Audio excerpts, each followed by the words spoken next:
Welcome to the deep dive.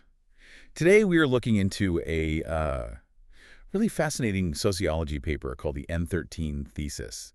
And our mission today is basically figuring out why society feels so unforgiving lately. Yeah, it's a huge issue right now. Right. I mean, you probably feel like people just don't trust each other anymore. But the thesis argues we're actually misdiagnosing the disease. It is not a lack of trust quantity. It's the complete loss of what they call reconnectability. Exactly. I mean, the source fundamentally redefines how we look at trust. We usually think of it as just this emotion, a feeling of safety. But the N13 thesis looks at it mathematically through network graphs. Like looking at the actual nodes in a network. Right. If a node disconnects, what are the actual mathematical odds it can route back into the cluster?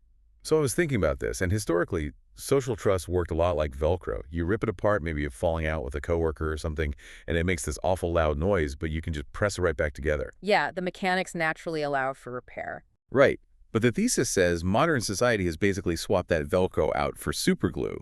Once the bond breaks, the material itself is just permanently ruined. Precisely. The pathways that used to stay open for reconciliation are just completely severed now. And the paper gives some really concrete examples of this. Like algorithmic flagging on social media creates these permanent labels. Oh, wow. Yeah, that makes a lot of sense. Right. Or even corporate HR systems tracking a single failure as a fixed data point on your permanent record. We are shifting from a trust society to an unreconnectable society, where even tiny social disconnects become totally irreversible. But, I mean, if we don't have that Velcro ability anymore, who actually swapped out the materials, the thesis points the finger at our obsession with efficiency, doesn't it? It does, yeah. The paper lays out this fascinating historical gradient to explain it. The Industrial Revolution commodified our labor, then the information age commodified our attention. And now the AI age is commodifying our permanence.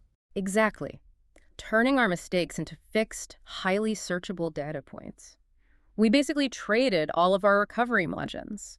The time and space we actually need to heal a relationship just for real-time optimization. Wait, let me push back on that AI stance, though.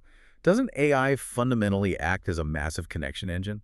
I mean, it translates languages instantly. It matches us with hyper-specific communities. It really seems like it builds bridges instead of burning them. Well, it's a paradox, honestly. AI definitely helps with that initial syncing, but its core mechanism relies heavily on permanent logging and predictive optimization. Right. It has to remember everything to work. Exactly. To evaluate and predict your behavior, the system needs that permanent memory. When every single action is logged and instantly judged by an algorithm, it completely destroys the invisible buffer we used to rely on for forgiveness. Think about your own group chats or work channels. How often do you, self-censor because you know that one bad joke or clunky phrasing will be searchable in the cloud forever? That is the AI era squeezing out your redundancy. Oh, constantly.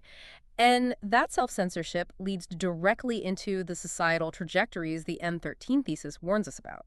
If we keep optimizing for permanence and punishing every little misstep, we end up in branch Fay, which is a highly synced but utterly terrified society.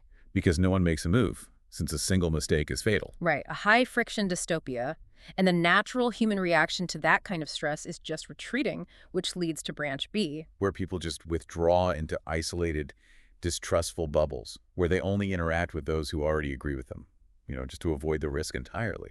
Which is definitely the fragmentation we are already seeing out there today. Yeah, absolutely. But the thesis does offer a third way out, branch C. They call it a reconnectable civilization.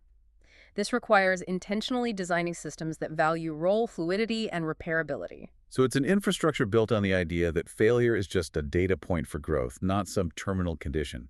Meaning if you're leading a team or building a community, your goal shouldn't be making a rigid system that never fails. Right. It should be building a culture you can safely return to after a failure inevitably happens. The conclusion here is that the next great civilization competition won't be about information volume or hoarding the most data. It's going to be about trust recovery power. Yes, exactly. The structural capacity to forgive and forget. Which leaves us with a pretty daunting question to chew on.